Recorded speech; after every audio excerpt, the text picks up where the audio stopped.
have the Ayatollah of fantasy rock and roller with us today, Adam Rank. How you doing, Rank? They look great in person, and I just can't wait till next year where we can pack it full of 25,000. Hey, Bob, how you doing? Hey, I'm doing great. I didn't know it was Ball Guys Day. It was being ranked. I mean, how can you lose? This is the Dynasty Vipers ViperCast.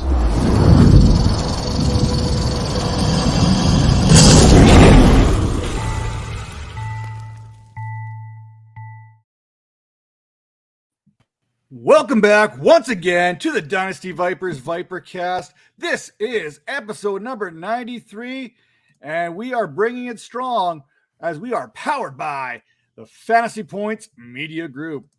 As always, with me, Major Caldwell. How you doing? And we got Tera down somewhere. Like, you know what? I'll never figure out the way this camera angle works. Same. But we are here, and if you're wondering where Calvin is, Calvin's on his way. It's Taco Tuesday. You know he's doing this thing over at DLF. So he's over there. He's going to be jumping on with us momentarily. So I just want to say, you know what? I just got back from a bottle drive. It's bottle drive season around here. We got the hockey season going on. New time, new day, same show. We're bringing all the content we normally bring on our Wednesdays to Tuesdays here right now because apparently I'm now booked from every Monday and Wednesday from now till March or April with coaching hockey. So here we are. We're ready to roll. And let's kick it off, Major. What's going on, bud? Nothing much, man. Just feeling a little upset. You guys kind of talked me out of my what do you call it there? The bold predictions, and I lost again. And I don't really like losing that. So I learned my lesson. I'm not gonna listen to you guys. I'm gonna do what I want to do, and that's it. Well, I do like it. I think I'm going to take Calvin's approach and go with a 50-50 chance every week to try and bring my bold prediction score up. He was either going to be right or wrong. There was no in between. He said one player. We'll get into that a little bit later. That seems like it was not quite as bold as we'd like it to be. Not at all. But Tera, what's going on your way here? Going good. Busy. It seems like these football weeks are going by fast. Week 4. Kind of crazy. Yeah. Kind of crazy.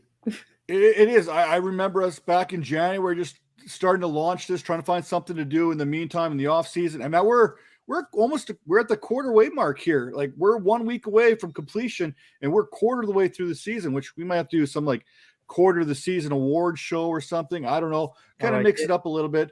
Kind of like we did with on the mega stream there with Fantasy Points, maybe something special there, which by the way, Fantasy Points, head over there, fantasypoints.com. Get that subscription. Use promo code 21Vipers10. Get 10% off that subscription. You want to know where we're pulling out our stats, or at least I'm pulling out my stats? It's all coming from Fantasy Points. There's no doubt about it. You know, you got some of the greatest articles. My favorite article, shout out to that whole crew there, Brawley and Dolan and Barfeld and Huber, that Game Hub. If you ever get a chance to read one article, you got to check out that Game Hub because it gives you everything you need to know. I use a lot of that information when I do my Thursday night, my Sunday night, and my Monday night previews. A lot of that information you see from there is coming right from that article. Great stuff they always put out there. That being said, let's get to fresh off the presses, a little news and notes. I want to head this right to, I know how Tera feels about rookies right now, so I'm going to send this one over to Major. What about, we've all heard of Field of Dreams being one of the greatest shows. What about the Fields of Nightmares? I kind of knew I knew this was going to happen just because that offensive line couldn't block their way out of a wet paper bag. It's pretty bad out there. I don't care what quarterback you put back there, that they're going to get murdered. So I think he was just kind of running for his life. And as a rookie, the game is already fast for you. And with a sorry offensive line, it kind of speeds it up just a little bit more. So I don't know. I feel bad for him, but I'm happy he's on the field. Hopefully he won't get hurt or scared or whatever else happened to these guys when they get shell shocked a little bit. But hopefully he can overcome some of the defects of that offense. Well, I like to poke the bear in this case, and I'm looking at these numbers here, and I know everyone was begging for Justin Fields to come out there. you know what? He kind of did this to himself a little bit because in preseason, do you not remember when he said, I don't know, the game seems pretty slow to me. He said that. He literally said that. Right. And then he's gone out there, and Andy Dalton in week 1 and week 2 outrushed him in both those weeks. So he played behind, Andy Dalton plays behind that same line. I'm just saying, I think Justin Fields is going to be a fantastic quarterback. It's going to happen. I just don't think he's ready right now. But the only way to get that is that live game ammo, right? It's the best way to get out there is get that action, get it going on. I just don't think he's quite there yet. And I think there's going to be some growing pains for a couple of weeks until he gets on a good grasp of the NFL game in the regular season when teams have time to prepare for you. I think that's the biggest difference. Now, Tara, I'm going to turn to you. Last week and the week before was kind of like quarterback carnage. Every quarterback was going down. There's injuries left, right, and center. It looked like it was a wide receiver's turn this week. We had, Sterling Shepard, and Darius Slayton. Let me just say the Giants were basically hamstrung this week. And then you have AJ Brown, you have Devontae Adams knocked out cold. Like, I thought he was dead, but apparently that only classifies as one play out of the game. KJ Hamler tore his ACL. You had Juju with the boo-boo, so he missed some time there as well. Tara, what's going on with the wide receivers? Major, keep it contained. I can't. How do you come up with this? I think we should include James White as well. He's technically, basically, he catches more passes than a lot of receivers as well. So, and that's the thing. We talk about James White here, throwing him in there. He basically had the same injury as Ryan Fitzpatrick and Tua. Same injury that, oh man, Stephania Bell's going to kill me if I try and say this word again, so I'm not going to. I tried to say it when she was on the show last time, so we're just going to skip it. But yeah, keep going. Yeah, no, it was a very painful week for me personally because that list just go right on down that list. Very happy for Devontae Adams. I have to admit, I found that to be very questionable. That was the quickest concussion protocol that I've ever seen. Apparently not a concussion. I don't know. It looked a little suspect to me. But the ones I'm most interested in are these Giants injuries. Both of the wide receivers going down right there, who technically had, much to my chagrin, been performing better than Kenny Golladay. And even then, Golladay didn't have the best of day kind of stepping forward. I guess, the hip issues, conditioning, apparently. It's kind of crazy. But that's going to be a really interesting situation. I don't know if they're maybe going to put the ball a little bit more in Daniel Jones' hands to rush. Colin Johnson stepped up. I see Major. Maybe you'll talk about that a little bit later, which was very interesting to see him come in and make that big of an impact after being somebody that was literally cut just a month ago from Jacksonville, of all places. So yeah, very interesting, very painful, and a lot of interesting waiver wire claims this week. It is. The waiver wire is really interesting. It's bare. I've never seen the waiver wire so barren as it's been in week 3 and week 4. A trade. We have a trade to announce as well.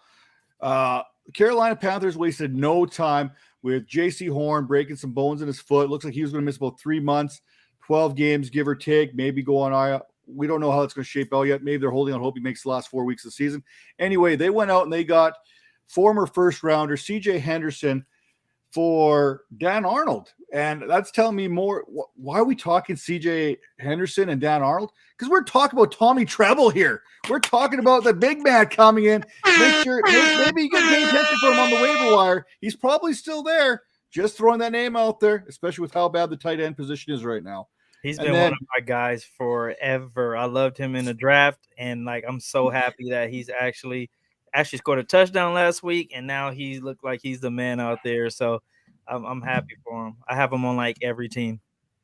and to make matters worse for the Giants, not only did Barkley get a little nicked up, he came back and played. Shepard's probably going to miss some time. Darius Slayton's going to miss time. They are losing their heart of the defense as well as Blake Martinez tore his ACL, and I don't think that can be preached about enough about how much he means that defense, especially when you're looking. Well, why are we talking about fantasy football IDP? One, because I love IDP. That's the way it is. Tera's on board, Major's on board. But here's the thing: when you're playing against the Giants, now your running backs are going to have bigger and better games than before because Blake Martinez was a tackling machine. Yep. He's no longer in the middle of that defense. That is going to be a huge, huge opportunity for running backs playing against the team. And then finally, my up in smoke news and note of the day. You know it. You're not, if you're in my leagues, you're not getting him on the waivers because I never dropped him. It's Josh Gordon's season, signing with the Chiefs. It's true. But will he do anything? He is 30 years old now, hasn't played in 4 or 5 years. Like, are we still hyping him? Are we still on that bandwagon? Oh, I am. There's no doubt about it. That's kind of what I like to do. But is there any reason to really go out there and roster him? No. We've seen what Kansas City third options have done. It's nothing. It's Travis Kelce. It's Tyreek Hill. You could throw in Pringle there. You could throw in Demarcus Robinson. You could throw in Nicole Hardman. You could throw in Sammy Watkins before. There's no production coming from that third option in that offense. And there's no reason to believe that Josh Gordon is going to give it to you. But you know what? It's Josh Gordon. So I'm still going to believe. I'm still going to hold out some hope. That's called blind faith, and that probably won't work out for me. Anyway, while we're waiting on Calvin, I'll probably do his part here if he doesn't get here. But we're going to go into the bold predictions, kind of a recap of last week. Tera, your bold prediction: Daniel Jones, top 3 quarterback. I would say. You would say. Let's hear it. I would say that I went too bold, but even if I went less bold, I wouldn't have been near it. He let me down. He let me down. I'm not going to lie. He wasn't terrible, though. Going into Monday Night Football, he was the QB 11. And, Dak and Hurts probably had better games. So you're still looking at the QB 13, just missing out on QB 1 territory. Now, the matchup is pretty good there with the Falcons, but there was not a whole lot going on there. And like you said, you can't help Shepard. You can't help Slayton. You can't help those injuries that hit the Giants. Yeah, absolutely. So, I think we'll have a little bounce back, but statistically, he wasn't that bad. Just because he still has those things that he adds in to be able to get you there from a fantasy perspective, but it's a bad situation for the Giants, man. And with those receivers going down, I don't know. I don't like my call there. I'll go a little less bold this week. We'll see how that goes. Yeah, I think I'm stepping it up a couple notches on my bold prediction here, but Major. So with Major kind of, if he would not have got goated by the rest of us, he would have hit his prediction, which I don't think was very bold. We actually talked him into 800 yards. And then when I look back on the show sheet, somehow he managed to come back down to 750. So Major's prediction last week was Patrick Mahomes, Justin Herbert, 750 yards passing, 6 touchdowns. Well, you know what? You could have left it at 600 because they weren't going to make it there. 541 yards combined passing. They did hit the 6 touchdowns. Herbert went 280 for 4 touchdowns. Mahomes went 260 and 3. Either way, you would have still been wrong. I know, but I would have been closer. I just don't like. I got peer pressure, and I'm disappointed in myself for that. So never again. I will stick to my guns. So, and then speaking to your guns here, I should put this out to Twitter. If this really classifies itself as a bold prediction, maybe we'll get a little bit of a thing here. Calvin's not here to defend himself yet, but Calvin's bold prediction was that Clyde Edwards-Helaire would outscore Tyson Williams. It's literally a 50-50. It's down to 2 guys. It's only the one guy versus the other here. So a number one draft pick versus a undrafted free agent off the street. Okay. In his defense, I probably goated him because I really did believe that Tyson Williams was a good play last week against the Detroit Lions. None of the Ravens were good plays against him, including Marquise Brown. And you look at it. So we give Calvin. He's on the board 1 and 2. So Tera's 1 and 2. Major's 1 and 2. Calvin's 1 and 2. And I'm 0-3. I start the season 0-3. I went Jalen Reagor over 150 receiving yards versus Dallas and a touchdown. Now, in my defense, he was 5 receptions on 8 targets for 53 yards. He missed about a 30-yard touchdown early in the game that turned into an interception. It was plausible. It was looking good up to that point. So I'm like, okay, I'll give myself a little bit of credit, but it was a miss. 150 is a lot. That's not a bold prediction. That's like a drunk prediction. Well, I'm going to get bold again this week too. Has he ever hit that mark in his career? Probably not. I don't even think he's at 150 yards yet this season yet through 3 games. Yeah. But I kind of like what you were saying there, Matt, about the poll. I think what we should do is if we get our, bold predictions in earlier in the day, we can put a Twitter poll out, let the people vote, and whoever has the most bold prediction gets an extra win. I think it would look a little, that. kind of like Sleeper does that setting where, you've got the median and you can get an extra. Yeah. A little 2-point conversion attempt almost. Exactly. Bonus points. This is the extra bonus points. You know how it is. Well, I'm already behind everybody, so I might need all the bonus points I can get. Tera, who was your stud and who was your dud for week 3? So my stud was Zeke, and I'm tired of people not giving Zeke the respect that he deserves. It's time we give Zeke his flowers. Come on. I've had enough of it. Why is everyone talking about fade Zeke? I get it. Pollard looks good. I mean, he's a very talented back, but it's still Zeke. And we're just, I feel like people were just overreacting to him. Week 1, Dallas straight up abandoned the run. That was not Zeke's fault. That was more of a strategy thing. And they needed him to help out more so in their sad little offensive line. And they almost beat Tampa, so it did technically work. They should have, clock management, they would have actually been able to do it. So then you get to week 2. Very solid performance. I know Pollard had his giant big game, but Zeke was still a top 10 back. It was still a very productive week. And now we get here and we've got Zeke. We've got classic Zeke. We've got 95 yards. We've got 2 touchdowns. He's looking incredible. And it's about time that we just put some respect on the man's name. Put some respect on his name. Put some respect on his name. Yes. And then my dud, it goes back to what you were saying earlier with the Fields of Nightmares. My dud is it's Matt Nagy. I'm not putting that on the players, okay? My dud of the week is Matt Nagy. I don't understand why he's still coaching. I don't get it. It's unfair. I love Darnell Mooney. I want him to succeed. I need him to succeed. I don't get why the Bears are letting all of this talent literally be tanked. We need better. We do, and we will talk about this. I know I mentioned the holy trinity of Bears offensive weapons a little bit later there, but Major, stud and dud, week 3. My stud is Justin Herbert. He went in to the belly of the beast and threw 4 touchdowns and just slapped a big L all over the Chiefs and their fans and everyone. I love when people just go into atmospheres that's just like you're not supposed to be there. You're not supposed to be doing it. You're not supposed to be in that territory, and you just go in there and you make it yours. Like I love when Jordan, I love when Kobe went to the Garden and just like went crazy.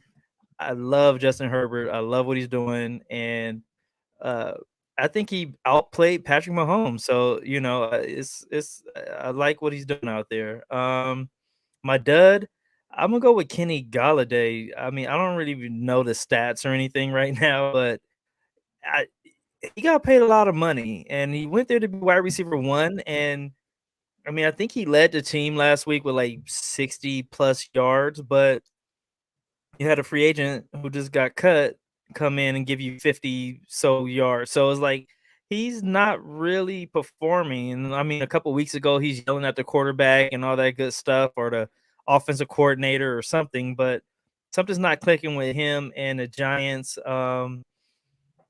He's just a dud. I don't know. Is CJ Board the best receiver the Giants got right now? I'm gonna go with my guy Colin Johnson, but yeah. Foreshadowing. And I'm gonna piggyback here. We're talking studs here. You just mentioned Justin Herbert. I don't think you can mention studs right now without the mention of Mike Williams right now. We're talking 7 for 122 and 2 touchdowns last week. But it's not just last week. He's been on this roll all season. He is literally, I can't remember the exact, I think he might be the wide receiver 2 right now in all of football. Wide receiver 2 right now. You look at his numbers, 22 receptions, 295 yards, 4 touchdowns in 3 games. Now, for me, that's screaming number 1 wide receiver type guy. You got this guy in Mike Williams, what, 9th round in drafts, give or take, and you're getting 2nd round production out of him. That's insane. You are a stud, Mr. Williams. hats off to you. You're playing for that bag right now. You're going to go secure that bag at the end of the season. It's a contract year if you haven't figured it out, and he's balling out. Now, my duds. He balls out all the time. It's like he just cannot stay healthy. Like, hopefully he can stay on this trajectory and like have that season that you're talking about. But I just want him to be healthy, man. He balls every year, but yeah, to your dud. Well, we got to put some. We gave Zeke a little respect, putting a little respect on his name. We got to put some respect on Mike Williams' name because now we've got 3 straight games of top end production. Something we can't say about my dud of the week. Bob Gilchrist, where are you at? You watching this? Kyle Pitts was a dud. Capital D, capital U, another capital D. Why? 2 catches, 35 yards, no touchdowns against the Giants. Come on, man. And that's not just it. It's the whole season. 11 catches, 139, 0 touchdowns, 24.5 fantasy points, or 24.9 fantasy points. Sadly, in this wasteland of a tight end world, that's still good for tight end 15. We just talked about Tommy Treble as a possible guy to grab off your waiver wire. This is why. You've got 25 points and you got a tight end 15 right there, just to kind of put it into the world into perspective there. And because I've got a little Jacoby Myers love going on, Tyler Lockett, thank you for doing your dud week for us. I am glad to see that come back. After 2 big weeks, Tyler Lockett, you were a dud. I put you in all my lineups, and you did not do a whole heck of a lot. 4 catches, 31 yards on 4 targets. After back-to-back 100-yard games, 2 touchdowns in one game, 1 touchdown in the other. There's Bob Kitt chiming in there. I am about to stop watching. I will not stand for Pitt slander. You know what, Bob? I'm going to put it this way right now. Consider the Giants Old Spice because they covered him up. Get it? Deodorant, Pitts, done. Anyway, we know we're going. Tyler Lockett, you were one of my duds here as well. Now, we like to do a little victory lapping. We like to prance around a little bit when we hit, but we like to be honest about this when we miss a guy. So, Tara, who was your hit and miss for week 3?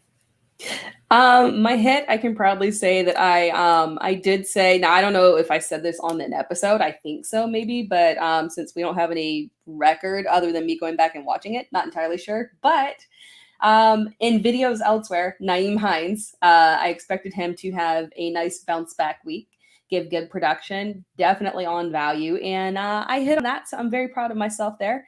My miss of the week, I should not have tripled down on KJ Osborne. I probably pressed my luck a little bit too much.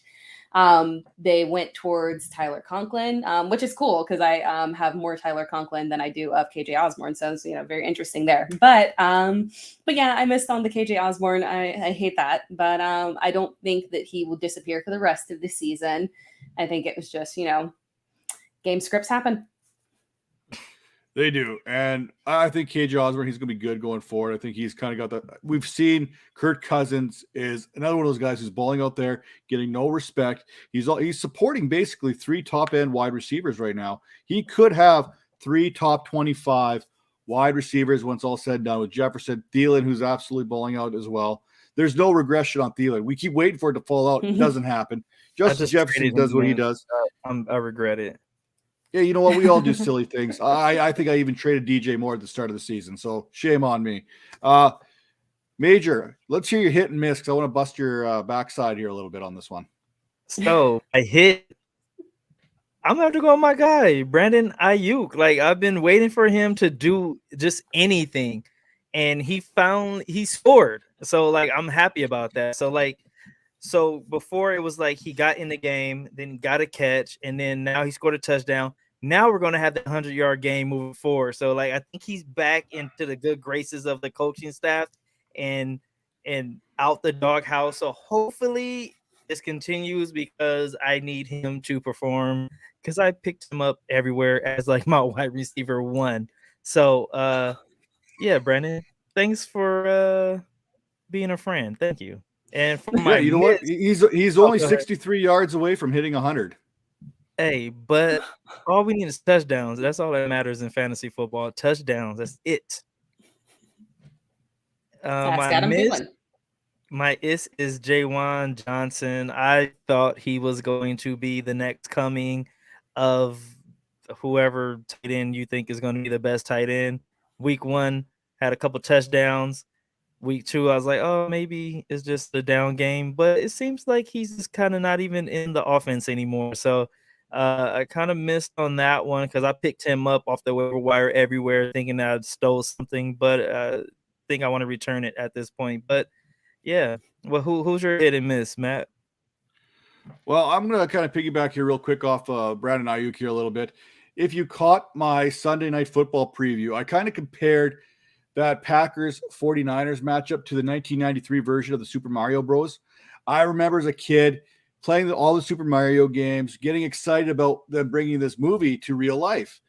And then I remember being absolutely disappointed about how bad it was when it was all said and done. I think a lot of us were expecting fireworks in that San Francisco Packers game. And I think we kind of were left a little beside ourselves when it was all said and done. We didn't get that big explosion of fantasy points that we were hoping for. So I think a lot of us left, at least in the fantasy manager world, a little disappointed. Now I had to shamelessly plug myself there a little bit, but for me, shameless plug. I'm gonna start with my miss here, and it's gonna be Jalen Reagor. I really thought him lining up in the slot. Devonta Smith. I was right. Devonta Smith drew Trevon Diggs a good chunk of the game, and didn't do a whole heck of a lot. And I thought with that Diggs and Smith matchup, that was going to leave Reagor pretty much roaming free, doing what he wanted. So I really thought 150 yards was going to happen, and I came about 100 yards short. He did have more receiving yards than Brandon Ayuk, but for me, that's still a miss. So 50 yards is a miss for me. Less than 40 is a hit for Major, just so you know where the standard's sitting at right now. That's pretty good, man. You're on fire today. It was a little subtle there. And I'm just trying to pull up the stats here because I can't quite find it here. But my hit is probably the guy I've been swinging at all season. So it's about time I got something out of him. Jacoby Myers. He finally stepped up and gave us a little something. You know what? No, thank you. We don't get that touchdown yet. Once he starts getting those touchdowns, we're going to be in business here. 9 catches, 94 yards, 14 targets. The targets are there. The receptions are there. Once the touchdowns get going, look out. He's already shot himself up to, I believe it is wide receiver 38 right now. So he's coming strong. He's almost in that wide receiver 2 territory. He's been consistent. And I still stand by my comments earlier. And I'm just trying to pull up these numbers here on my lovely Jacoby Myers tracker. So just bear with me for 1 second. But he's moving up. He's been moving up. So I go into this one here. I pull up tracker there. There you go. I've got my Jacoby Myers tracker. It's something I've been working really hard on. I update it every week just so that I can either delete it later at the end of the season when I'm completely wrong, or I can brag about it. So going into this, I'm going to full disclosure, I said that Myers would outperform Lockett, Cooks, DJ Moore, Chase Claypool, Deontay Johnson, Tyler Boyd, T. Higgins, and Juju Smith-Schuster. I don't care about the injuries right now. Of that group, Jacoby Myers has moved into 5th on that number. He's up to number 5 of that group, just trailing Chase Claypool by less than 2 points to move up. So the only ones ahead of him are Tyler Lockett, Brandon Cooks, DJ Moore, and Chase Claypool. So I'm feeling pretty good. I'm feeling good. I still believe that this is going to happen, but I digress. We're moving on with the show because I could talk about it all day, but we want to get to everything we're going. I've got a little bit of a Sunday night preview for this next one. Tera, what is your game of the week? This was not my choice because from a fantasy perspective, I don't particularly like it, but no one else chose to cover it. So I felt like I needed to do the people due diligence and do the big banner game of the week, New England versus Tampa Bay, Tom Brady versus, and I don't know if it really matters that much to Tom Brady. I think he already got the upper hand, but Tom Brady versus Bill Belichick, going back to New England and playing them. I think it's going to be a very interesting game from a production standpoint, because when you look at the the Tampa Bay side, I mean, it's super obvious. You've got Brady, you got Evans, you got Godwin, you got Gronk. We don't know what's going on with Antonio Brown and whether or not he's going to play, so keep an eye on that. Then on the other side, it gets a little shaky. And here's where you wonder, is this going to be the big game that we think, that we're anticipating between Brady versus Belichick? Because unfortunately, Belichick doesn't play in the game. We got the New England players on the field. And from my perspective, the only ones that I'm really starting I'm okay with starting Damian Harris, and maybe that's because I've taken like a whole bunch of Damian Harris. I know that makes Bob very happy if he stayed here after the Kyle Pitts slander, since he has a lot of Damian Harris as well. But I'm okay, even though Tampa Bay's got a strong run defense. I think Damian Harris is a superior talent, so I have faith that he'll be able to get a decent amount of production on the ground, enough to warrant putting him into a starting lineup. And then I'm okay, Matt, with starting Jacoby Myers. I'm cool with it. Yeah, you are. Particularly because of the role that he plays on the field. If you look at what teams have done, I think that Jacoby Myers should fare very well against Tampa Bay, who's a little suspect in the secondary, to say the least. So I think it'll be a good game from him. In terms of who I'm fading, obviously I'm fading the Tampa Bay running backs. I don't care who Bruce Arians is saying is starting. It doesn't really matter to me. I'm not heading that direction regardless. Avoid it as a whole. And I'm sorry, Mac Jones, I'm going to have to fade you.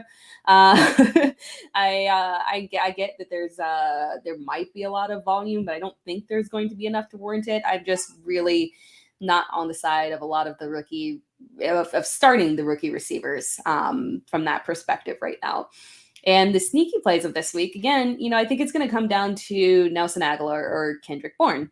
I'm kind of leaning a little bit towards Kendrick Bourne, just because I think where Tampa Bay is weak might line up a little bit better with Bourne versus Aguilar. So that'll be something to keep out a good eye for, because they actually had the same exact targets last week. So it'd be cool to see who comes out on top between them.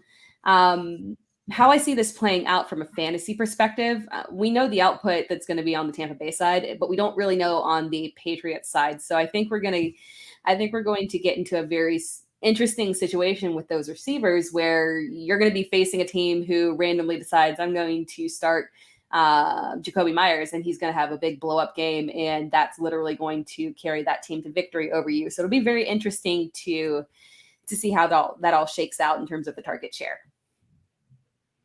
I like it. And you mentioned that these Tampa Bay, especially in the slot, are really, it's definitely a weak spot. The Achilles tendon is so much of the Buccaneers here.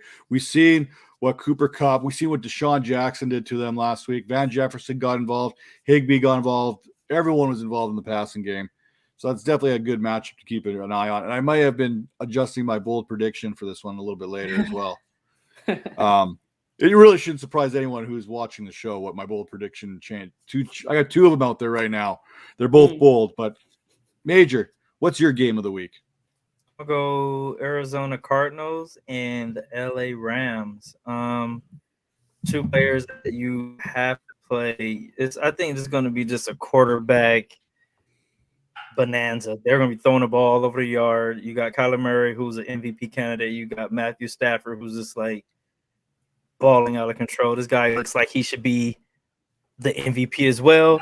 I'm going to have to fade all the running backs in this game, just because I think the quarterbacks are going to be the stars of this game. Again, I think Kyler is going to have a little more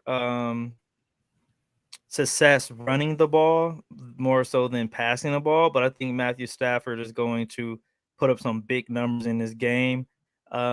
Sleeper is going to be Van. He's having a quiet, really good season, being a wide receiver 3-4 sometimes. Week 1 he put up 80 yards, had a touchdown. Week 2 was kind of a dud. Last week he had a pretty good game, like Matt spoke about a minute ago. And I just, like I said, I see this game like Murray really having a really good game on the ground, mostly because he's going to be running for his life with the Rams defense like chasing him all over the place, and Stafford is going to just continue to do what he's been doing and throwing the ball to Cooper Kupp and to Robert Woods and whoever's on the field is going to get the ball. So the guys is having an outstanding season, and I think that's going to continue. So I'm going with quarterback showcase with the Rams versus the Cardinals. I think there's going to be fireworks here. Well, I have to agree with you. Matt Stafford's maybe playing the best football of his career. Kyler Murray is doing well himself. You got weapons on both sides of the ball. If DeAndre Hopkins is healthy and maybe makes up for what he didn't do last week, but you know what? Who made up for it last week? AJ Green. So shout out to AJ Green. Father Time's got nothing on you. Okay, I mean, but I'm going to go completely a homer here. I'm going to go with basically a 2-1 Chargers team that just beat the Chiefs. And I'm going to go with a 3-0 Raiders team that's knocked off the Dolphins, knocked off the Ravens, knocked off the Steelers as my game of the week. Now, who am I starting? I'm going to fire it up here. We got Derek Carr, QB9 overall. We got Justin Herbert, QB13. We got Austin Eckler, running back 5. Mike Williams, I mentioned earlier, wide receiver 2. You've got Keenan Allen. He's still there. He's still around. Wide receiver 12. Darren Waller, tight end 4. These guys are all must starts. There's no question about it. You're starting each and every one of them. Derek Carr, put some respect on his name as well. We're up to 3 weeks right now. Derek Carr, all he did is put up another 386 yards passing. That gives him 1,203 yards on the season. Second on that list is Tom Brady with 1,087 yards. He's got a 3-to-1 touchdown interception ratio. That's 6 touchdowns he's thrown, and he's spreading the ball around. We all busted him a little bit for Darren Waller having 82 targets in week 1. But if you look at it, the ball is spread so well between Ruggs and Edwards and Renfro and Waller. And, he's getting everyone involved. And you know what? I think this team is really good. Now I'm going to keep following the trend going across the board. We told you to fade Tampa Bay running backs. We said fade every running back in the LA Arizona game. Well, you know what? You're going to fade the Raiders running backs. You're not starting a Raiders running back. If Josh Jacobs is healthy, he looks like he may be trending in that direction. It's Monday Night Football. I'm still not comfortable where that toe is. I'm probably not starting him. I probably want to give him a week to see what he's doing. Kenyon Drake, you just got replaced by Peyton Barber. And I can't trust Peyton Barber. I can't. I know you want us to get in here. Chime in. If Peyton Barber is playing on Monday, if he is the starter, I am comfortable with putting him in my starting lineup. Now, granted, I'm probably not going to bid on him that aggressively in waivers and get him. But to people who are getting him, if he's playing, put him in your starting lineup. Yeah. Why? Because the Raiders have made it very clear that they have a very specific way that they want to operate the running backs. They want one person, Josh Jacobs, to be that early down back, to be that goal line back. And they're not giving those carries over to Kenyon Drake. They're replacing his exact production with Peyton Barber, who did look good. So if you're comfortable with starting a healthy version of Josh Jacobs in your lineup, then you should be comfortable with starting Peyton Barber. I know it sounds crazy, but yes.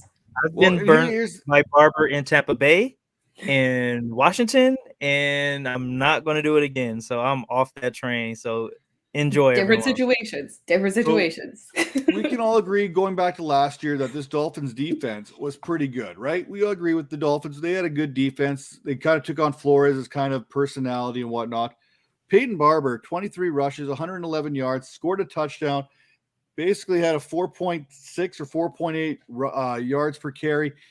If Jacobs was ruled out early enough, I would be okay with Barber being in there. The problem is I don't think Jacobs is going to get ruled out until Monday Night Football, right before kickoff. And if I don't have Barber already on my roster, I've already probably replaced him. I can't wait until Monday and decide to stick him in there. You know what I mean? Or have Jacobs come in and play at 75% and get 50 to 60% of the snaps. So for me, this running back room right now, especially being on Monday night, it's a fade for me. Unless I've got Jacobs and Barber, then I'm okay. I feel good. If I've got both of them on my roster, then I'm okay starting whoever's healthy in that case. But I need to know, even Jacobs, if Jacobs is playing, I don't know if I'm starting him. I still need a week to see how that toe is going to respond. Yeah. So really, the only way I'm starting any Raiders running back with confidence is if I have Jacobs and Barber, and Jacobs is ruled out. Then I might be comfortable, but that's kind of where it is. Sneaky plays. Is Henry Ruggs still a sneaky play? Is Hunter Renfrow a sneaky play? Because I think both these guys are valid starts this week. I think you could slide them back into your lineup. Oh, we got a point. Is that a point? Oh, it's a Clemson. I always point for my boys. Always. They brought up so often. Like we look at what the guys, the boys have been doing, and in week 2, it's starting to click for Henry Ruggs. Everything's starting to come in. Week 2 kind of got going on there. I think he had 5 for 113 and a touchdown. Last week he looked good again. Hunter Renfrow, all he does is catch passes. So he's coming in there, and I'll talk about all these wide receivers here in a little bit, because if I look at it, excuse me, I'm getting a little bit of dry throat here, but the reality is Ruggs is 15th in receiving yards. Brian Edwards is 25th in receiving yards. Darren Waller is 18th. Hunter Renfrow is 28th. All four receivers in the Raiders offense are top 30 in production. Now that goes back to talk about how Derek Carr is spreading the ball around. That's talking about everything, how good this unit is. And we don't talk about it because we don't want to respect Henry Ruggs. We don't want to believe in Brian Edwards. We don't want to give Hunter Renfrow any kind of credit because he looks like me with his shirt off. So he doesn't get that respect. And Derek Carr is never going to get it because he's like the Rodney Dangerfield of the NFL. No respect. So, we got to put this Raiders offense was good last year. It was top 12, and it's looking very good this year. So I'm going to keep riding this thing. What to expect? I'm expecting another heart attack. Okay, the Raiders are playing. I've gone to like 2 overtimes now with watching these guys, so I'm expecting this game to go to overtime. That's just how it is. But here's the thing. There's the beauty about overtime. You get bonus points, right? Every time you go to overtime, you get bonus points. Extra points for Derek Carr, extra points for Justin Herbert, extra for Eckler. Everyone looks like they're going to get bonus points here. So, you know what? I'm feeling comfortable starting a lot of players in this Raiders game. Now, I just lost where I was, but we're going to keep this kind of moving on here. Tera, waiver wires. We're here. It's Tuesday. We got an extra start. Usually we drop the waiver wire on the Wednesday. We're going to give it to you on the Tuesday night to make sure you get those in there nice and early. Tera, who do you got for us? For me at this point, since we're doing it early, it would be Christian Kirk if he's available on your waivers. And oddly enough, he kind of is. Go grab him for sure. He's really, it's kind of insane. First of all, Kyler Murray, full disclosure, had an off game on Sunday. Like it was not good football from Kyler's perspective. But regardless, he still sat there and spread the ball around, provided great games for multiple receivers, and Christian Kirk was one of those. And at this point, you're looking at him and you look at the stats from week 1, 2, and 3. He's a very solid, stable receiver. He's not on the field a ton, but with the output that Kyler Murray is giving from a pass perspective, it doesn't matter if you're on the field for 50, 60% of the snaps. You're still getting a decent amount of attempts. He's someone that you should be rostering. Absolutely. I was happy I got him on waivers a couple weeks ago. I threw a lot of fab at him there. Fob. What is it? How do you say it? Major, is it fab or fob? I say fab. It's fab. It's 2 A's. Your team fab? Your team fab? Yes. Okay. So I'm going to try and go with fab. It makes sense. It sounds like, but why do I want to say fob? I don't get it. Why people say fob? It just, you think it'd be more like a fabe or something. I don't know. More fancy. Do the fob. Say fabe. I like fabe. Say fabe. Fabe, get A. We throw that in there. Waiver wire, Major. Where are you going? I'm going with Colin Johnson. If you know me, I love like the deep sleepers in the drafts and all that good stuff. The guy has size 6'6", 220. Last year with the Jaguars, he had a pretty good run towards the end of the season. He had like a 90-yard game, a 60-yard game, 80-yard game. And I thought he was going to take that leap to be the wide receiver 3 on that Jaguars team, but then he went and got Marvin Jones, and that kind of just went to all poo-poo. So he got cut, and then he ends up on the Giants. And like you mentioned earlier in the show, everyone's hamstrung. So, and Galladay is being Galladay. So there is an opportunity for him to actually be a wide receiver 1 after being cut. So I'm picking him up everywhere just because the size. You're going to get that touchdown, red zone looks just off his size. And then every time he's on the field, he pops. Like, he's quick for his size, great hands. I really don't know why they let him go in Jacksonville, but hey, the Giants picked up a really good player, and I think we're going to see that this week. I agree. I think, well, the opportunity is going to be there. You know what? It's the first time he's had that opportunity. He's going to look at he's going to have a good chance there if he can get past CJ Board there. So we'll throw that out there.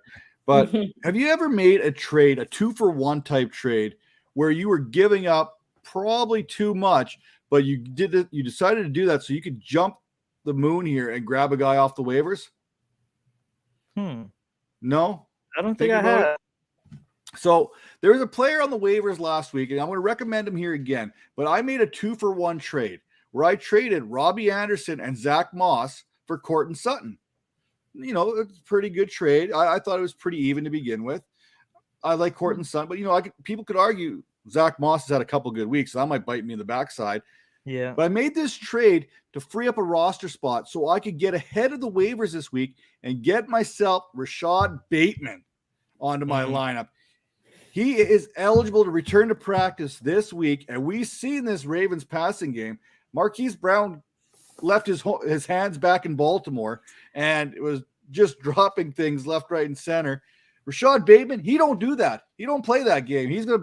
When he's in that lineup, he's going to automatically become Deshaun Jackson's de facto number 1 wide receiver. Yeah, Brown's still going to have his big plays. He's still going to do his thing. Bateman is going to be the alpha. It might not be week 4. It might not be week 5, but give him a couple weeks, get this rookie ready to go, get him set up and in the flow of the game, and he's going to be a big-time league-type winner for you moving forward. I really like him. I really compared him in the offseason to having the same ability of Justin Jefferson, you know, a little bit later draft pick, who's got that ability to be the number 1 rookie wide receiver. I think Bateman can do that. I don't know if he can finish as a rookie wide receiver 1, but I think from weeks 5 or whenever he gets on the field to the end of the season, he could be that number 1 rookie wide out. So like I said, jump the gun, get him right now. He's eligible to start practicing. He's eligible to come off the IR. Make sure you get ahead of him. Now, Tera. Early, but I like you going early to grab them. Yeah, you got to get early. You don't want to get caught spending X amount of dollars on spending that fab. I keep saying fob. I'm the guy who says fob. Keep saying fob. I like it. It's like your little thing. Yeah, I'm going to coin that. Question though. Wait, are you talking about you got him last week, or you're getting him this week? Are you tipping people off? No, I'm telling you, go get him right now. If he's on your waiver wire, put that bid in right now. No, he's saying it because he already got him. You already got him. Okay. I already got him. I made a trade on Thursday to move those bodies, or right before Thursday Night Football, to get Robbie Anderson, Zach Moss out of my lineup. I brought in Courtland Sutton. As soon as that trade went through, I went out because waivers were open at that time. And I went out and got Rashad Bateman on my lineup. I wanted to beat the rush to him because I think there's going to be a huge rush. As soon as he steps on the field, that value is going to go right through the roof. And you're not going to be able to afford him, or you're not going to want to spend 80% of your fob to get him. Now I'm just going to say it now just because. Who's a player that managers need to relax on? Tera. So you know what? I've gone back and forth on this. My first instinct was nobody. I don't know. I just kind of looked through. I really did. I looked through. I tried to find somebody, and I just didn't feel like defending anyone. I feel like I'm done defending underperformers, and then I kind of backed off of it and thought about it, and I feel like I do want to defend the rookie quarterbacks. You know, I see Trevor Lawrence getting so much crap. I'll be family friendly. So much crap for the way that he's performing. Then we've got Justin Fields as well. He's getting less of it. I guess, 1 game and people are just, feeling bad for him. No, 3 games, and then he'll start getting that same Trevor Lawrence treatment. But at the same time, for those two in particular, we got to understand those guys have horrible coaching. I mean, they have been put into bad situations. Very unfortunate. And I think we got to give a little bit of a break to them. They've been insert into rough situations where they're out there running for their lives. They're having to make a ridiculous, or well, not the case of Justin Fields. He had a oddly low amount of volume, but Trevor Lawrence over there is having a crazy amount of volume thrown at him because they just don't know how to manage the team. Then you've got Zach Wilson over there, who does have better coaching, but a defunct organization that's still trying to claw its way out of beyond mediocrity. Yes. And and then you've got Mac Jones, who is in a good situation, but unfortunately, it's just there's a lot of growing pains in terms of, I know we got Jacoby Myers, but he doesn't have a lot of that, that wide receiver talent that so many of our elite quarterbacks have. He's not working with Justin Herbert level of talent over there. So, I just think we need to relax a little bit on that and give them a break. And also, I'm going to defend Marquise Brown as well, because I don't like the way that we were talking about him. He had two very solid games, week 1 and week 2, looking fantastic, contributing, super startable. One bad game, we're just going to be like, Marquise Brown, throw him away. Yeah, no, Matt. just come on. Just it was one bad game. One bad game. He probably realized that Bateman was eligible to return this week, and it got into his head. And Lamar Jackson defended him. So, you know what? It's okay. Yeah, Hollywood Brown is one of mine. He went to my junior college, so watch what you say about him, Matt. So, I'm not even going to go to my next joke, but Major, who do we need to relax on?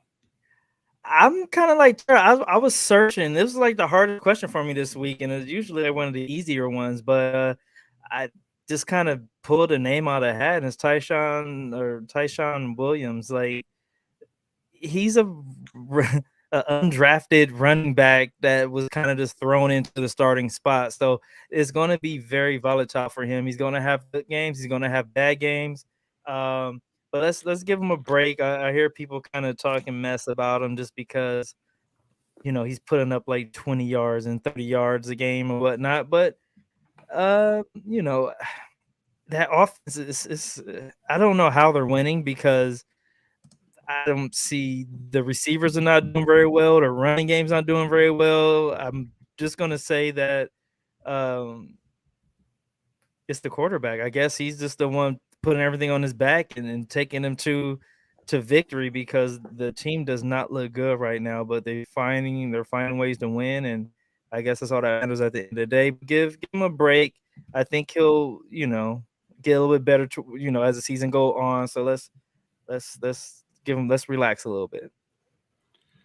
And for me, I'm maybe trying to speak this into existence. Maybe I'm just trying to calm myself down.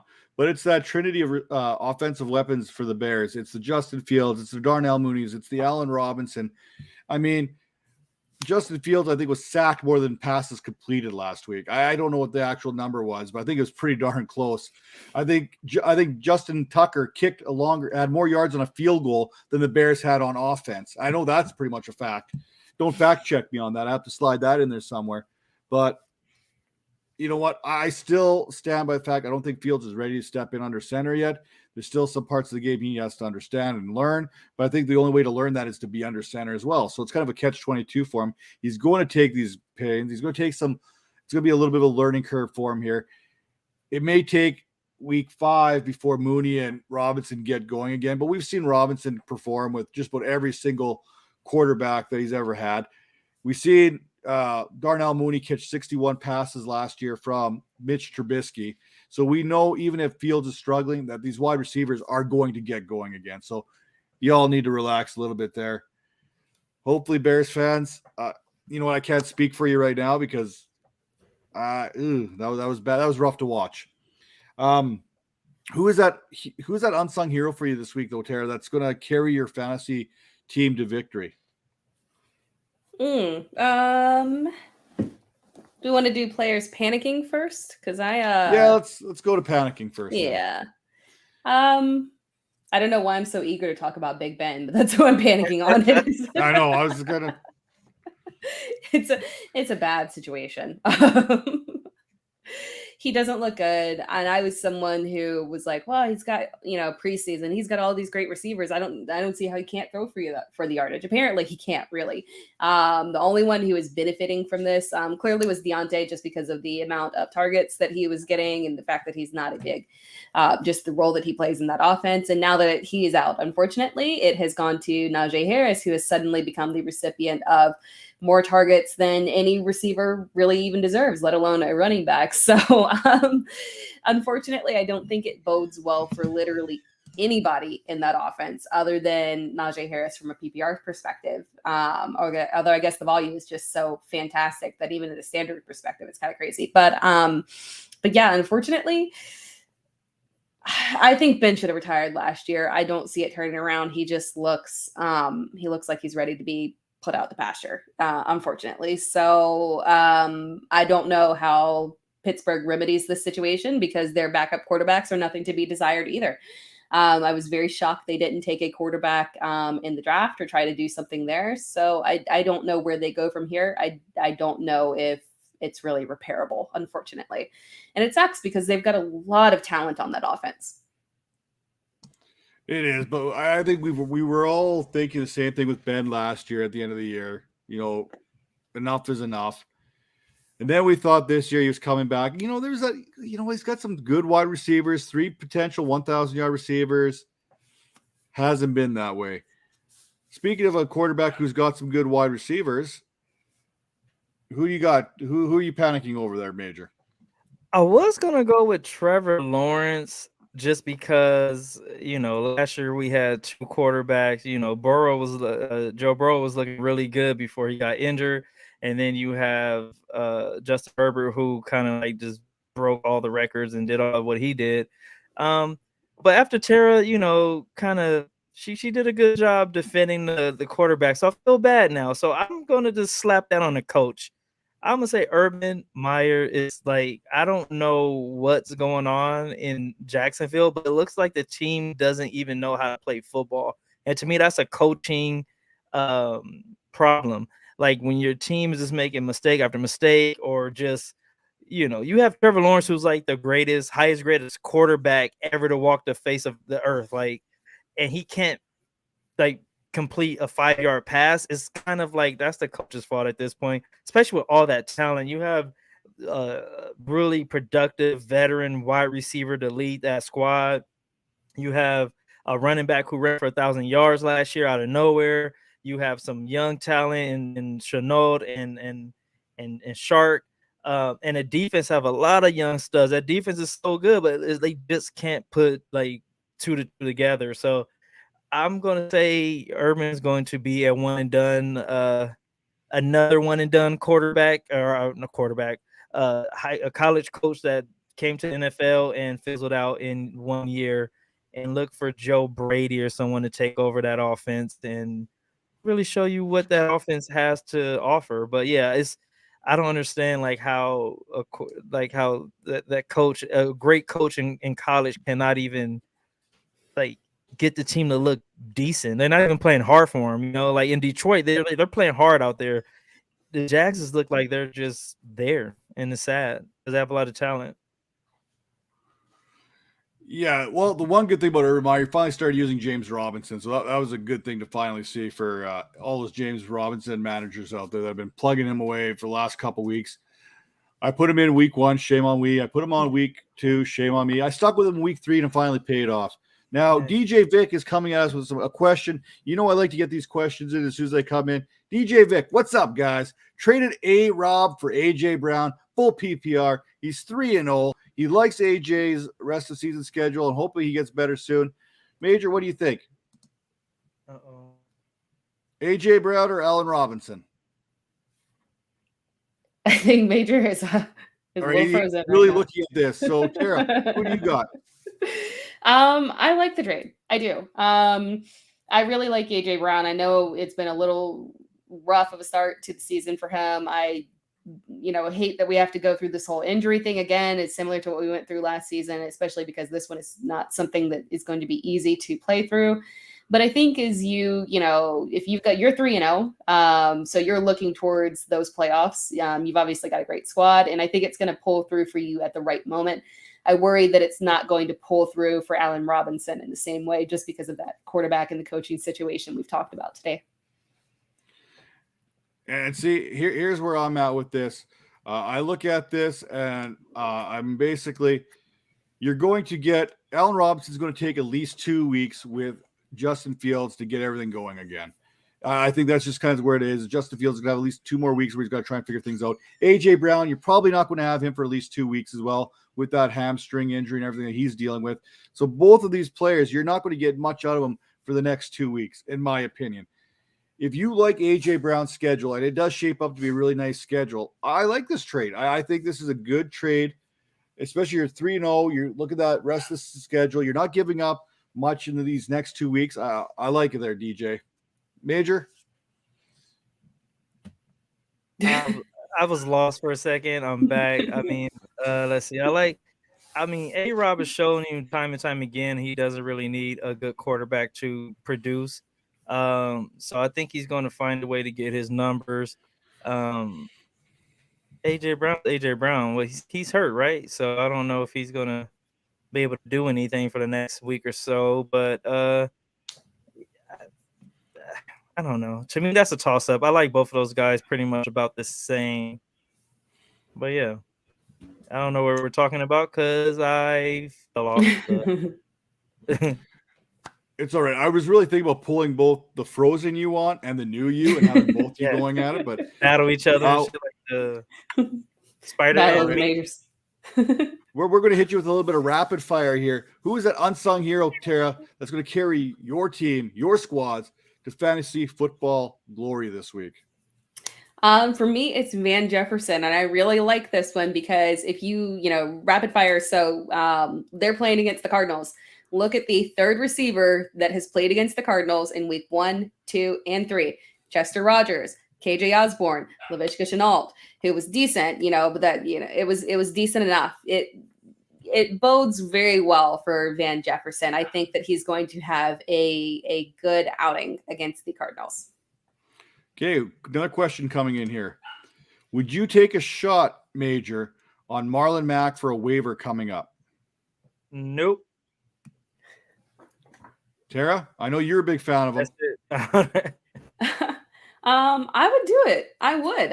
When the news came through, it's very interesting because we've got some very odd running back situations, and you don't know how that will shake out. For all we know, he could go to a situation that bodes, much better for him. So yeah, I would take a shot if you've got someone that you can drop for sure. I would take that. He still looks hurt to me a little bit. Like that Achilles is not. I don't think is 100% yet. No, I would agree. I think he's going to take a few more weeks to get back into shape. I think you're looking at probably about week 6 before he gets any kind of explosion or looks anything what he's going to, like 80% of where he was prior to the injury. I think it's going to take a few weeks to get back into that.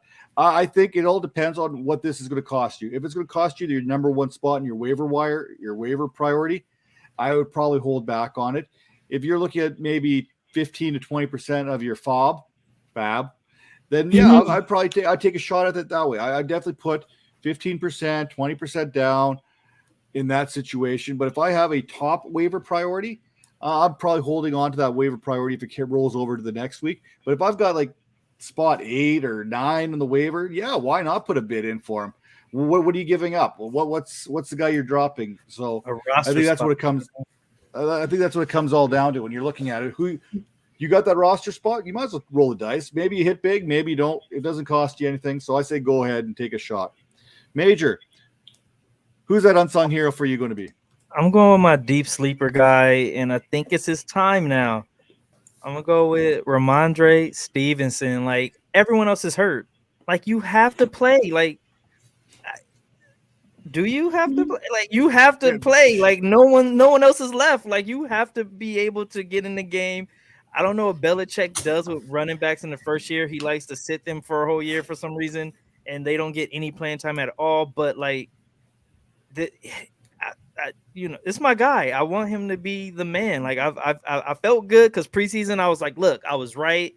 he proved everyone wrong. He's the guy, and all of a sudden he's just like not even suiting up. So I think everyone's hurt. No one's around. I think it's a running team, so you have to like give him the ball, right?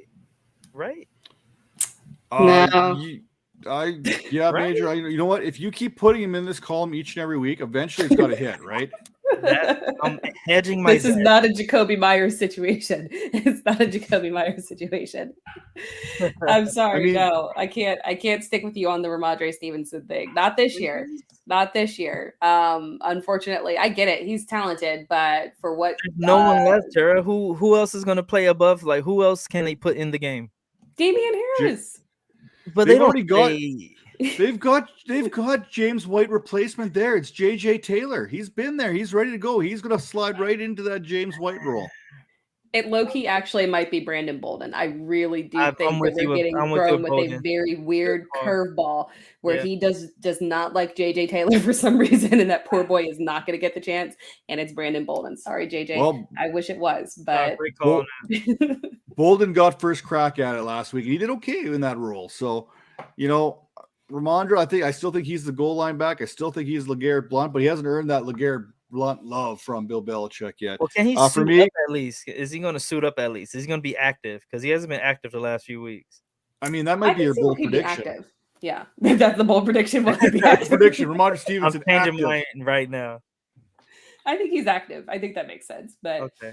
Yeah. And for me, I don't know if he's unsung anymore, but he's still not rostered enough across ESPN leagues, Yahoo leagues, you name it. It's Tim Patrick. That's my guy. He might not be the wide receiver one, but he put up wide receiver one numbers last week against the Jets. And the Broncos basically said, you know what, we don't even need to throw the ball anymore. We're just going to run the ball all game. He still had 5 catches, 98 yards with that circus. I think there was a circus catch thrown in there too. This guy you grabbed off waivers, hopefully in week 2 waiver wire. So he's going to be an unsung hero. I think you can ride him until at least Jerry Jeudy gets back in the lineup. And I think even beyond that, now that KJ Hamler is missing the rest of the season with that ACL. True. Players outside of the game of the week that you're kind of holding back on there a little bit, Tera. I'm going to try to rapid fire because I just want to point out we are really bad at rapid fire. We all love to talk. I'm hearing a lot of Evan Ingram rumblings. People don't do it. I know we're struggling at tight end. I get it. It's a wasteland. I know there are so many directions to go. Don't do it. Not Evan. Major. I'm gonna go with Carson Wentz. It just seems like he can't catch a break. He's either like injured or he's not, or he's in the game and he's not playing at 100%. It's just like he just can't get right. I think he just take a year off and just like heal up and come back and try again. But it's not working, and it's pretty sad. I think this is his last hurrah, I guess. But yeah, I'm going with Carson. And for me, I'm going Robbie Anderson. I talked about him a little bit earlier. We now have 3 games to kind of work with, to kind of gauge where this Carolina Panthers offense is going. Even with Christian McCaffrey went down, Anderson didn't benefit from it at all. He's currently, I think, wide receiver 72, 7.1 fantasy points per game. He had 1 catch and 2 targets. 2 targets against the Houston Texans. If you can't get open against the Houston Texans, yeah, you gotta sit the bench, man. It's that simple. Texans not that bad though, man. Come on. Are they though, Tera? You listen to Texans radio. They play hard. Look, they're doing a lot better than expected, so I'll give them that. There. So what we could call them, the Houston Tryharders? Like seriously, come on, man. Sounds like a great name for the Washington football team. They need one out there. Tera, who do we need to start this week? Who are you firing up? Sam Darnold. Come on now. 3 solid weeks in a row. 3 solid weweeks in a row. 3-0. He's literally right on the cusp of being a QB1. Yeah, I know it's not flashy, but also consider the fact that he just so happens to be playing Dallas. So even Jalen Hurts, who had a terrible game, threw for over 300 yards, which is not something that Jalen Hurts should, in theory, be doing. So yeah, I think you can throw on them. It's going to be a good day. And he had two touchdowns. Yeah, it's going to be a good day for Darnold. I like it. Hold on, Major, before we get to you. Nick Cal coming in here strong. Do you guys think Mike Williams is worth a first-round pick in half PPR dynasty? Woo, Tara. Oh boy. Oh boy, that's risky. I love Mike. He's incredibly talented. I have a hard time believing that he is going to stay healthy just because of the way it's the way he plays. It's the way he plays. Unfortunately, he puts it all on the field. He throws his body around and he just gets hurt. So it makes me a little wary of doing that because I don't know if he'll be there for you constantly. If it was a late first, like a late first, then yeah, maybe I would take that. Second? Is that what you're saying? Like a late, like a 12, like an 11. I'm cool with that. But other than that, I would be a little wary. Nick, let me tell you unless you're contending. If you're a contender and you want to take that risk, I'm good with that. Nick, you're going to make that trade and he's going to get hurt. Don't do it. Like, just don't, because you're going to jinx it. And I have him on a few teams. I don't want him to get hurt. So leave him alone. Let him do what he's doing and just move on. Thank you. Yeah, I echo Tara's sentiment here. If I'm contending, if I'm going for the championship, if I feel comfortable with it and I need to win that championship, yeah, okay, I'd throw that first round pick, believing that I'm going to be in that championship, which gives me the 11th or 12th pick overall. I got no problem moving at that case. But Major's not wrong here either, because Mike Williams has never really given us an opportunity to see him fully healthy for 16, 17 games. We haven't got a full, even if he's played that many games, he hasn't been healthy. His body takes a pounding each and every week. That's who he is. And here's the thing where if I'm not quite in that contending, if I'm in the middle of the pack, I don't know where Mike Williams is going to be next year. He's going to be a free agent. The Chargers haven't brought him back in. He could be in a worse situation. So if you're going for it right now, if you're going for that championship and you feel like you've got the roster, you're 2-1, you're 3-0 right now, then go ahead and make that trade. I'm okay with it. You're going for it. You're putting all your chips in. I get it. Other than that, I would hold off on that deal. Maybe a second round pick I'd feel a little bit more comfortable with, but that first round pick I would be holding off. Major, who do you got? Who are you starting this week? I'm going with Joe Burrow playing against the Jags. Like I said earlier, they just don't know how to play football out there anymore, and it's sad. And he looked like he's getting healthier with each game, and him and Chase are just like connecting. And you throw a little bit of Boyd in there, and you got Mixon, who's the top 2 running back in the league right now. So their offense is running. So I look for them to continue to do what they're doing against a really poor defense. I get it. I've never been a big Joe Burrow fan, mostly because Calvin's an LSU fan, so I automatically just discredit all LSU players. Roll Tide. Now, for me, there's 2 things I love. I love birthday tutties. It's one of the best things ever. Birthday touchdowns. Brandon Cooks. Oh, he had a big week. About something else, yo. Dude, Major, come on. This is family friendly. I was like, what are you saying right now? I was like, I was trying to get the money. You thought his accent was coming through Tutty's I was like a touchdown.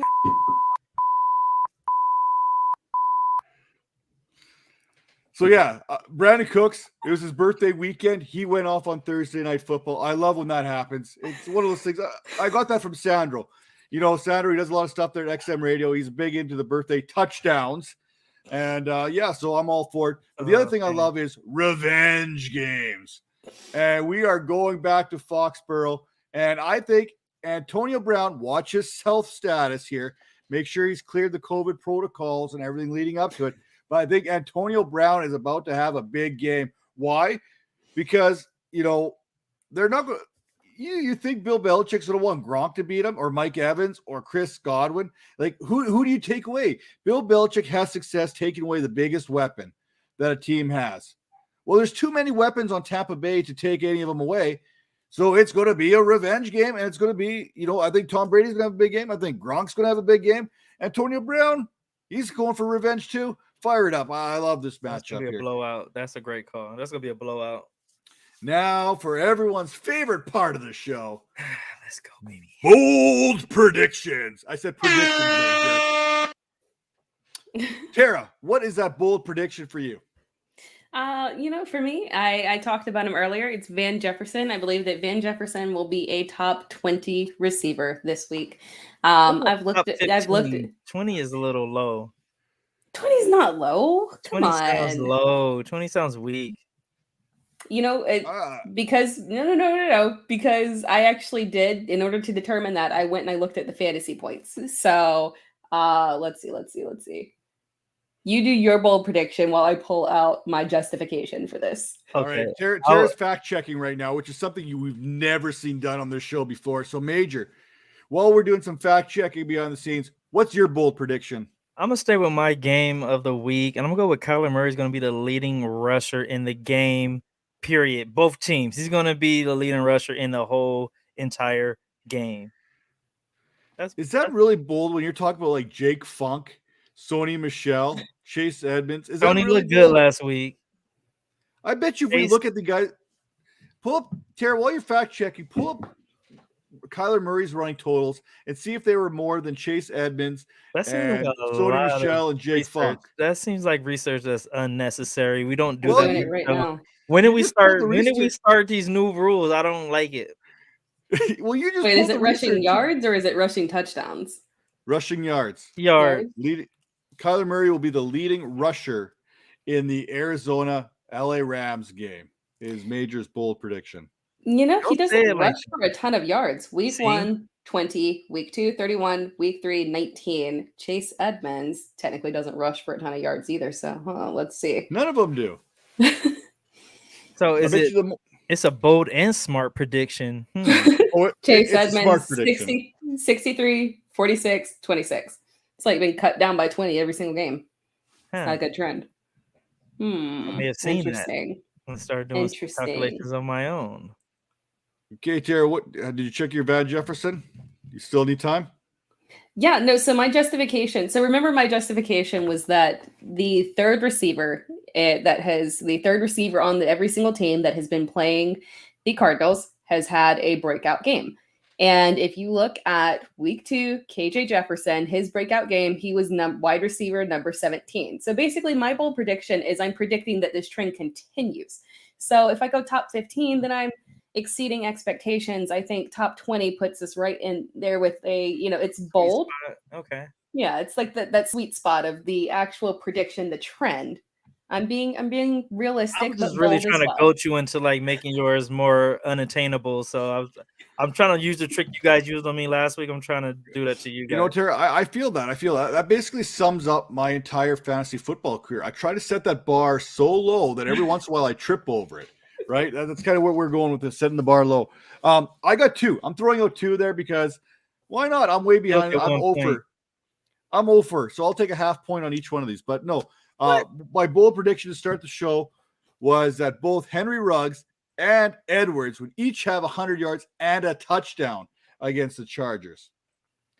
I think that is bold. No, now, that's bold. my justification is wildly unrealistic. Is it any more unrealistic than Jalen Reagor going for 150? I doubt it, but that's what I am. I'm about boldness. I don't think you know how to play this game. We're going to put these out to Twitter, and I'm going to get the 2-point conversion on this one, okay? That's how this is going to roll. I got to get myself back into this. But here, listen up. Henry Ruggs, 3 games, 237 yards. Edwards, 210 yards.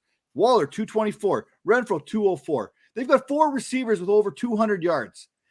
We mentioned them all being in the top 30. Boom, there it is. That's my justification. They're playing against the Chargers. You know it's going to be some fireworks going on. That's where I like it here. Monday Night Football. That was a top 5 pass defense. Don't care. Okay, cool. The Raiders got number 1 passing offense. That's true. Derek Carr is the leader in pass yards. That's a homer, but I'll let you have respect on his name. Let's go. Hey, we want to get bold. We want to get freaky. I'm about to get freaky, and I'm going to throw a bonus one out here right now. I'm going to say Jacoby Myers. Oh, here we go. Equals or betters. Jacoby Myers equals or betters Cooper Kupp's production from week 3. Oh, let's end the show. I think you're getting delusional. Let's. I think that's realistic. I think that is realistic. Listen. We just talked about what this team looks like. The Tampa Bay Buccaneers. They are getting killed in the slot. Look at the 3-week production. Where's Jacoby Myers play? In the slot. 9 catches last week, 14 targets. What did Cooper Kupp have? 9 catches, 94 yards, 2 touchdowns. I think Jacoby Myers can do that this week. 2 touchdowns, though? 2 touchdowns. I'm giving him 2 tutties. That You is know, you asking get a lot one of point for background. all the stuff you're saying right now, right? I don't care. I'm gonna get the 2. I'm gonna get double 2-point conversions here. That's gonna be like a 5-point Now day. you're making them new rules, and I'm not for that. So we need to Two end the show. tutties. You're getting crazy. When- I don't when- understand what's going on right now. When you're in last place, you can make all the rules up you want. And just like that, I hope, you know what? I hope everyone had fun that came in. Shout out to Matt, Reagan there, Bob, DJ Vic, Nick Cal. You know, appreciate you all coming in here, dropping those questions, getting those comments too. You know, we drop those comments. I read those comments every day. If you got questions in the comments, we'll get to those as well. So if you're watching on YouTube, you're catching the replay of this, get that comment in there. We'll make sure to get that question answered the best we can. Tara, what do you got going on here? Before I say before I go into what I've got going on, I just wanted to say, like, I've been over the past weekend, we lost someone very important to a lot of people within the fantasy community, Mike Tagliere. And I just wanted to say that it's got me thinking a lot, because I know that the team over there at Fantasy Pros is, really missing him. And it made me think a lot about you guys and the value that you guys bring to me and how much I look forward to these weekly shows with you guys. I think a lot of what we do in the football community, I mean, we work, but what makes it really valuable is that connection that we get to have, being able to show up and have, our group chats, our the time that we spend together every single week. I look forward to it. When we miss a week, I'm kind of like, where are you guys? Yeah. So I just wanted to say, like, I really appreciate you guys. I really do. Shout out to you too, as Cal as well. Yeah, absolutely. Just a great team. Entire team as a whole. Bob in the chat, just everyone really. So moving on from that, again, Fantasy Pros, you can catch me in my content at Fantasy Pros as well. Fantasy Alarm, and obviously my home here with the Dynasty Vipers, the Dynasty Vipers, sometimes known as the Fantasy Vipers. So shout out to our little secondary pseudo name. But yeah, that is it for me. Yeah. Major. I kind of want to add on to the tags thing. Number one, RIP to tags. And then like in the chat, I was just saying like how Matt, this show is like really important. He has little ones, and they probably won't even remember their dad because they're so young. And yeah, they can go on and see him talk on different shows, but he's just pretty much talking football. On this show, he actually got to talk about himself and his journey and the love for his wife. I had a question for him, and I told him, like, you cannot add your wife or kids in there. He somehow found a way to like weave his wife in there, and you know what I mean? So it's like he was a big family guy. It hurts because they're so young, and I think what you provide, Matt, with this show is so, I don't even know the word for it. It's just like we need it because we're giving a voice to people to tell their story, to tell their journey, that their kids are going to be able to watch years from now and just see a little glimpse of who their dad really was and the journey that he had to get to where he was. So again, man, like, kudos to you for creating this show and giving us the opportunity to even like talk to people like that. You put Tera in a spot to where she's like on fire right now. You put me in a spot to where I got different opportunities and stuff. So kudos to you, man. And I love this show and love you guys. And I know we don't get to talk about each other or about each other but like, I love you guys, and you guys are fam, and I'm always Dynasty Vipers forever, man. But this is that just made me really think, like, dude, this show is really important, what we do here. Yeah, no, it absolutely is. I just dropped the link there into the chat. If you copy and paste that into your browser, it'll bring you the interview that we did with Mike Tagliere there. And like Tara mentioned, like Major mentioned, it was basically a lot of family talk. We had an appearance. His son made it, jumped on his lap while he was answering questions. Talked about how the support, that he wouldn't be where he is without Tabby's help, and kind of pushing him that way from basically stealing, walking away, grabbing the laptop, buying the domain to his website at one point. And then, we had the pleasure just to sit there and talk to him. And it just felt like we were amongst friends there. He made us feel welcomed in the conversation. And you know what, Tags, Really appreciate everything you did for us there in that interview, the talk before, the talk after, the DM exchanges, and everything there. Just letting us know that we have an opportunity to do something special here in this community as well. You kind of give us that little bit of a fire, a little bit of a hope for each and every one of us here. So I just want to say thank you for everything you've done for us and that you're going to continue doing for us as we move forward. With that said, this was the Dynasty Vipers ViperCast episode 93, powered by the Fantasy Points Media Group. And just like that, we'll see you next week. Take care. Tags.